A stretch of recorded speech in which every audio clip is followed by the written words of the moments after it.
The movie starts and we see a man dashes out of a barn without any clothes on. He looks bewildered as he runs around until he spots a leg sticking out of a nearby garden. Realizing it's his missing friend, he hurries to hide in a shed, only to stumble upon the body of his other friend. Before he can react, an elderly man makes him fall asleep using some kind of powder. Now let's uncover the story behind this unfortunate turn of events. Danny receives a worrying message from her sister, hinting at self-harm. She repeatedly calls her parents, but no one answers. Anxious, she reaches out to her boyfriend, Christian, who brushes off her concerns, thinking her sister just wants attention and ignoring her bipolar disorder. Christian hangs out with his buddies, Mark, Josh, and Pelle, who urge him to break up with Danny, claiming she's too needy and doesn't fulfill his manly desires. Soon, Danny calls Christian in tears, and he rushes to comfort her as she cries about her sister and parents' tragic deaths due to carbon monoxide poisoning. Despite her grief, Danny insists on going to a party with Christian to distract herself. At the party, she's shocked to hear about the guy's upcoming trip to Sweden, which she knew nothing about. Feeling hurt, she confronts Christian later, but he twists the situation, making Danny apologize for being too nosy. Later, Christian informs his friends that he's invited Danny on their trip out of kindness, though he doubts she'll come. He asks them to pretend they're okay with her joining them.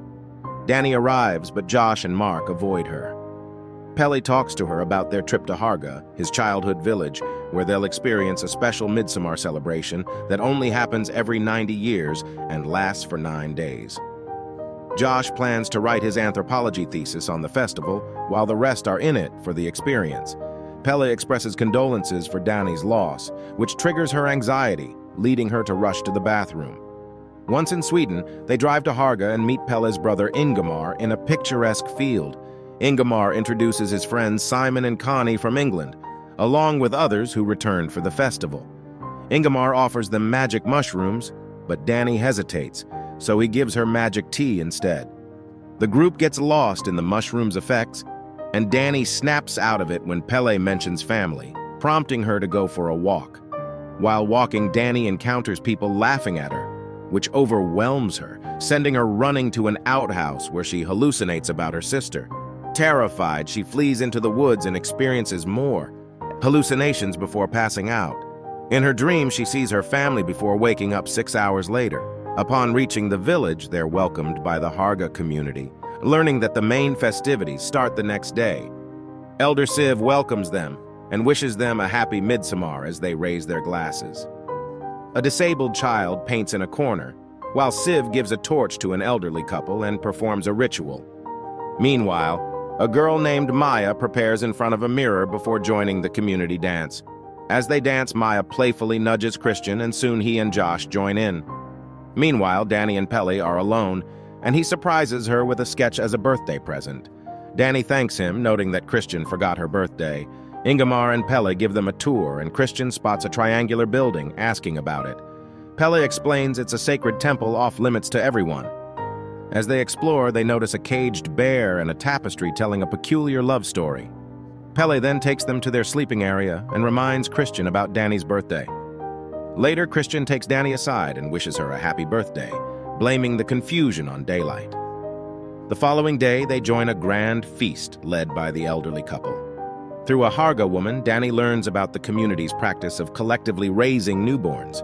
The elders speak in their language before raising their glasses, followed by everyone else. They're then taken to the cliff's edge while the others watch below. They cut their palms, leaving blood prints on a historical stone. A woman jumps off the cliff and dies, while a man follows, but survives. Another elder uses a sledgehammer to end his suffering. The foreigners are shocked, but Siv explains that it's their natural ritual. When elders feel their time has come, they choose to end their lives. Motivated by the intense events, Christian decides to write his thesis on the Haga community, much to Josh's dismay, who feels betrayed because Christian knew he was already working on it. Josh asks Christian to find his own topic, but Christian offers to collaborate instead. Josh vents to Pelle, who explains that the elders are protective of their rituals, making it difficult to get permission to study them, but he promises to try. Meanwhile, Danny is packing when Pelle apologizes for startling her earlier. expressing his desire to share the experience with his friends. Danny feels overwhelmed and Pelle comforts her, revealing that he too lost his parents and found solace in the community. He believes Danny deserves a supportive family. Later, the elderly couple's bodies are ritually cremated.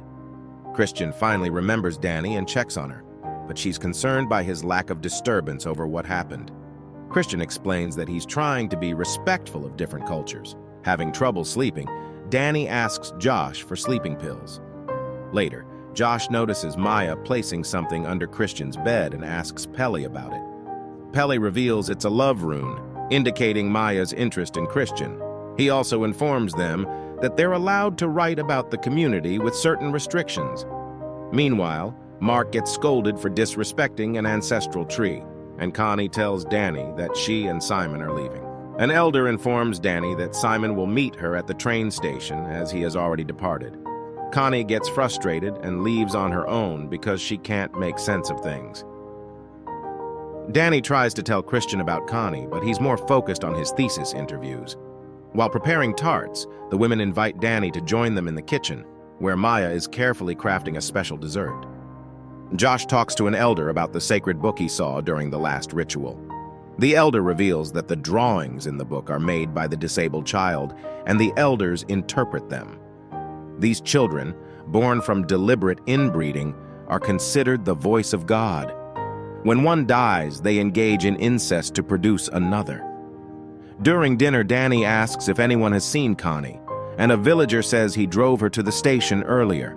Christian finds a pubic hair in his pie, bewilderingly looking at Maya, who stares back. Mark happily leaves when a girl he likes calls him. Later that night, Josh sneaks into the room with the holy book to take pictures, but Mark interrupts him. Mark senses something is wrong before he's knocked unconscious. It's revealed the disabled child wearing Mark's skin is responsible. The next day, Danny asks about Mark and Josh, but Christian isn't concerned. An elder announces the holy book has been taken. The two elders approach the group and find it strange that both companions vanished the same day the book was stolen. Pelle takes responsibility despite Christian blaming Josh. Danny is taken away by some of the women, while Christian is summoned to speak with Siv. Danny and the other women drink a special herb tea as they participate in a ritual competition. They dance in a circle, aiming to be the last one standing and win the title of May Queen. Meanwhile, Siv informs Christian that he's been chosen to mate with Maya, but Christian's response isn't revealed. Outside, Christian joins the dance and is offered some herb tea, which he drinks after a brief moment of hesitation. As the competition progresses, women are disqualified one by one, but Danny remains in the final three. Eventually, the other two women bump into each other and fall, leaving Danny as the winner. She's crowned May Queen, and everyone celebrates, photographing her and expressing joy. Pelle rushes forward and kisses her, and she's carried on a table to the feast, honored by all. As Danny is hailed as part of the family, she notices Maya giving a signal to Christian. After the feast, Siv announces that Danny must bless their crops. She's rushed into a carriage pulled by village girls to perform the blessing. Meanwhile, Christian is invited to the barn, where Maya awaits him. The elder men dress him in traditional clothing and give him more herb smoke. Inside the barn, Maya sits in the center while other women stand beside her. The mating ritual begins in the barn, with all the women encouraging Christian and Maya with singing, eventually joining in themselves. Meanwhile, Danny is summoned by Siv, but hears something from the barn and decides to investigate. Despite a woman's attempt to stop her, Danny peeks inside and witnesses a horrifying scene, leaving her devastated and distraught. The other women come to her aid, comforting her as she mourns. Christian finishes and panics, fleeing the barn in confusion. He stumbles upon Josh's foot in the garden and seeks refuge in a shed where he discovers Simon's body. Before he can react, he's incapacitated once more by a spell. Christian wakes up to a woman informing him he won't be able to speak again. On the final day of Midsommar, the May Queen, Dani, sits on a flower-covered stage. Pelle is honored for bringing new members to the community. The elders reveal the tradition of sacrificing 9 lives over 9 days, 4 from the community, 4 outsiders, and 1 chosen by the May Queen. With 2 community members and 4 outsiders already sacrificed, there are two more community volunteers, including Ingemar. Danny must choose between Christian and a local for the final sacrifice. Despite Christian's silent pleas, Danny chooses him. All sacrifices are taken to the Yellow Temple, where Christian is placed inside the bear's carcass. The ritual proceeds as the community watches the temple burn. Everyone, including Danny, cries and convulses, accepting the grief. The film ends with Danny smiling as she watches the fire. Please do subscribe to our channel and like this video. Any support will be appreciated.